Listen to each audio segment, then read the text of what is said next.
أعوذ بالله من الشيطان الرجيم بسم الله الرحمن الرحيم أم اتخذوا من دون الله شفعاء قل أولو كانوا لا يملكون شيئا ولا يعقلون قل لله الشفاعة جميعا له ملك السماوات والأرض ثم إليه ترجعون وإذا ذكر الله وحده اشمأزت قلوب الذين لا يؤمنون بالآخرة وإذا ذكر الذين من دونه إذا هم يستبشرون صدق اللہ العظیم۔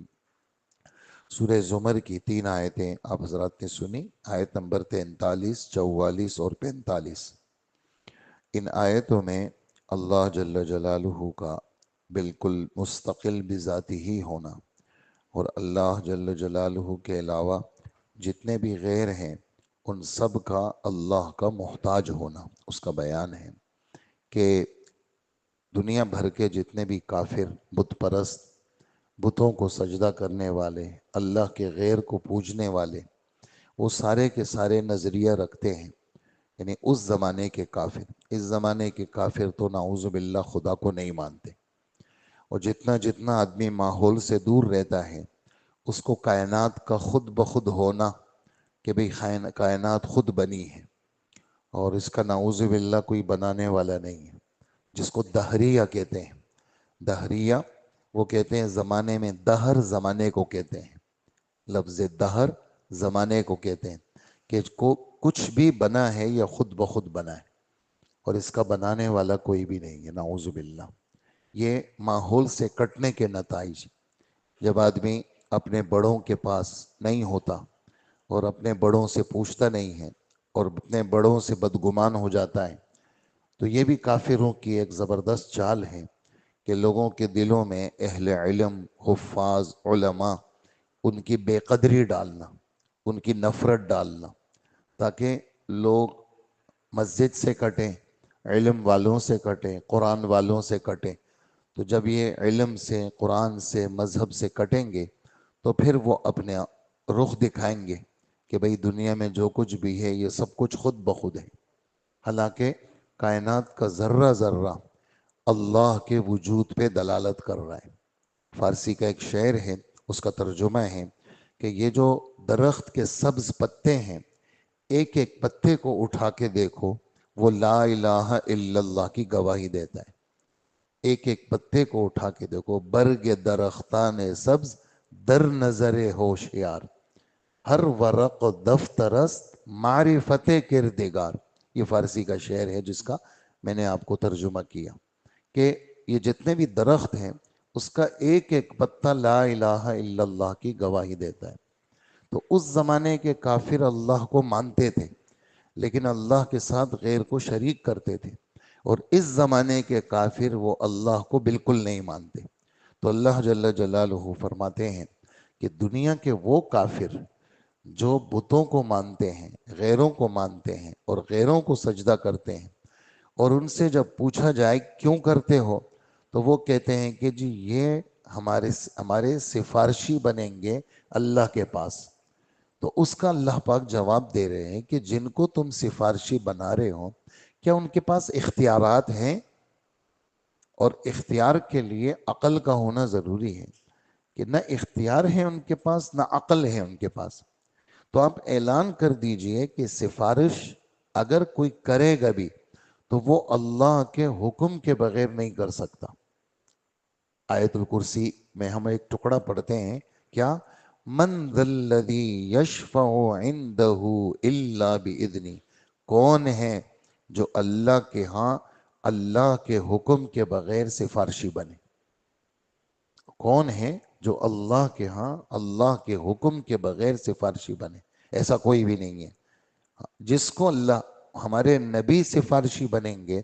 آپ نے وہ لمبی حدیث پڑھی ہوگی اور سنی بھی ہوگی، ابھی ہمارے عصر کے درس میں ابھی ہی ختم ہوئی وہ، کہ حضور صلی اللہ علیہ وسلم ایک لمبا سجدہ کریں گے اور اس میں اللہ کی وہ تعریف کریں گے جو اللہ پاک نے پیغمبر فرماتے مجھے وہ الفاظ ابھی نہیں آتے، اس وقت اللہ مجھے وہ الفاظ سجھائیں گے، تو پھر میں ان الفاظ کے ساتھ اللہ کی تعریف کروں گا، تو پھر اللہ پاک مجھ سے کہیں گے کہ آپ سر اٹھائیے، آپ کیا سفارش کرتے ہیں، ہم آپ کی سفارش مانتے ہیں، ہم آپ کی سفارش کو قبول کریں گے۔ اتنی تعریفات کے بعد، اتنی جتن کے بعد جا کر کے اللہ اپنے پیارے نبی کو اجازت دیں گے۔ اس سے ہٹ کے اور کون ہو سکتا ہے جو اللہ کے ہاں اللہ کے حکم کے بغیر سفارشی بنے؟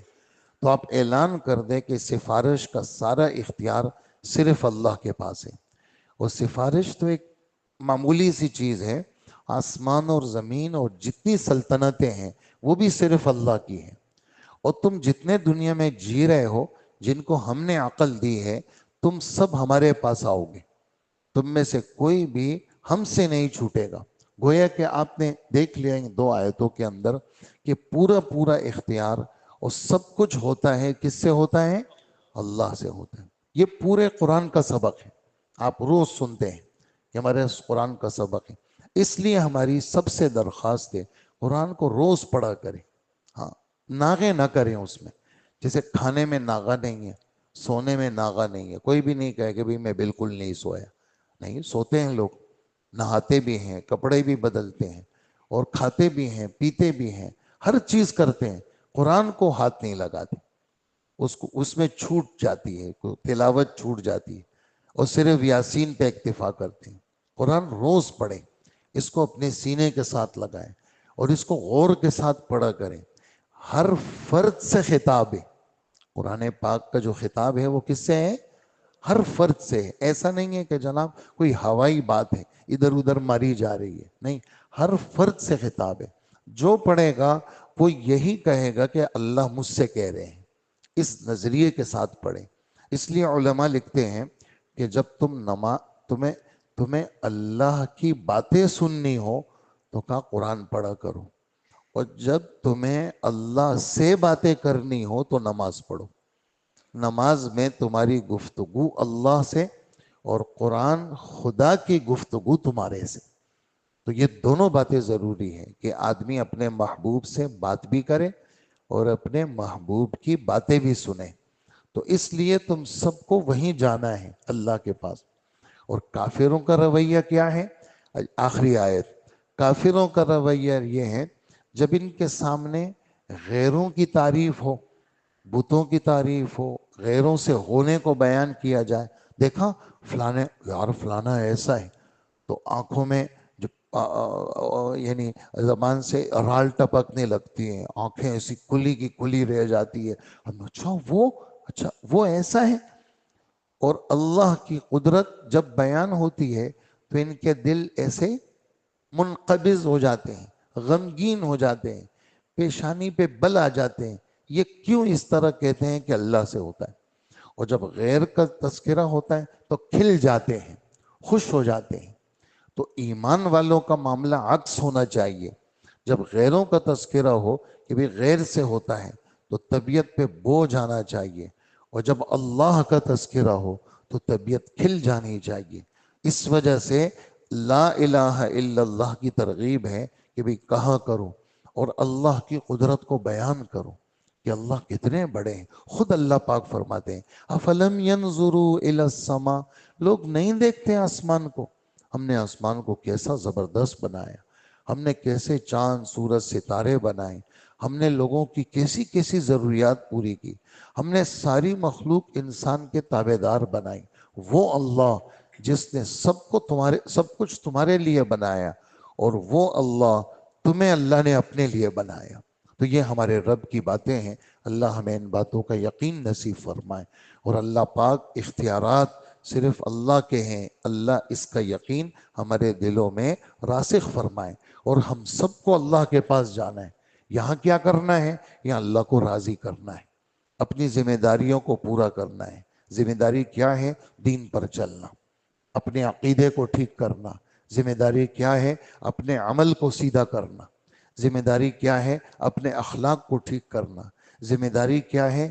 دین کو سیکھنا، دین کو آگے پہنچانا، لوگوں کے پاس چل کے جانا۔ ہاں کرتے ہیں لوگ، دنیا میں ہم دیکھتے ہیں سپلائیاں لوگ کرتے ہیں، کوئی مہذب طریقے سے کرتا ہے، کوئی غیر مہذب طریقے سے کرتا ہے، لیکن اپنا سامان بیچنے جاتے ہیں لوگ، نکلتے ہیں لوگ. ہاں، کوئی آفس میں بیٹھ جاتے ہیں، ان کا سامان گودام سے جاتا ہے، دستخط سے جاتا ہے اور لوگ لے کے جاتے ہیں. کوئی موٹر سائیکل سائیکل پہ لے کے جاتے ہیں، کوئی مزدے سوزوکی میں لے کے جاتے ہیں. ہر ایک اپنی چیز بیچ رہا ہے.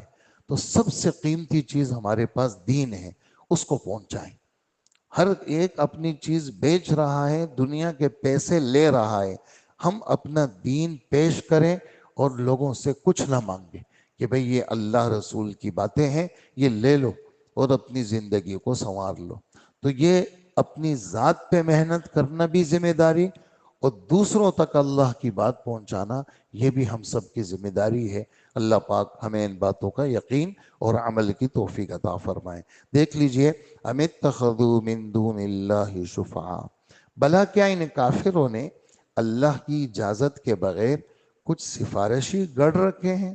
ان سے یہ کہہ دیجئے، چاہے سن لو یہ بات کہ یہ اختیار، یہ تمہارے جتنے بھی بت ہیں، جتنے بھی غیر ہیں، ان کے پاس تو اس کا اختیار ہی نہیں ہے، اور یہ تو کچھ سمجھتے بھی نہیں ہیں. آپ یہ کہہ دیجئے سفارش تو ساری کی ساری اللہ ہی کے اختیار میں ہے، اسی کے قبضے میں آسمان اور زمین کی بادشاہت ہے، اور پھر تم سب کو اسی کی طرف لوٹ کر کے جانا ہے. اور جب کبھی تنہا اللہ کا ذکر کیا جاتا ہے تو جو لوگ آخرت پر ایمان نہیں رکھتے ان کے دل بیزار ہو جاتے ہیں. حضرت تھانوی ترجمہ کرتے ہیں، ان کے دل منقبض ہو جاتے ہیں، بند ہو جاتے ہیں، غمگین ہو جاتے ہیں، پیشانی پہ بل آ جاتے ہیں. یہ ہر وقت اللہ اللہ تم کہتے رہتے ہو. نہیں، ہماری تو جان ہے، اللہ تو ہماری جان ہے، ہمارا سب کچھ اللہ ہے.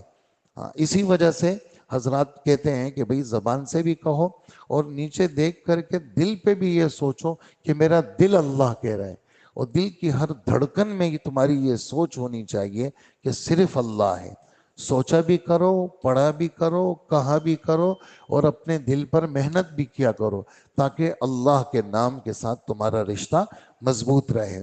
تو ان کے دل بیزار ہو جاتے ہیں، اور جب ان کافروں کے سامنے اللہ کے سوا دوسروں کا ذکر ہو جاتا ہے تو یہ لوگ خوشی سے کھل اٹھتے ہیں. دیکھا، غیر کا ذکر آ گیا. نہیں، ہم اللہ کے ذکر سے خوش ہوں گے، اور اللہ کے غیر سے ہماری وہ کیفیت نہیں ہوگی جو کہ کافروں کی کیفیت ہوتی ہے. اللہ پاک ہمیں عمل کی توفیق عطا فرمائے. الحمدللہ رب العالمین.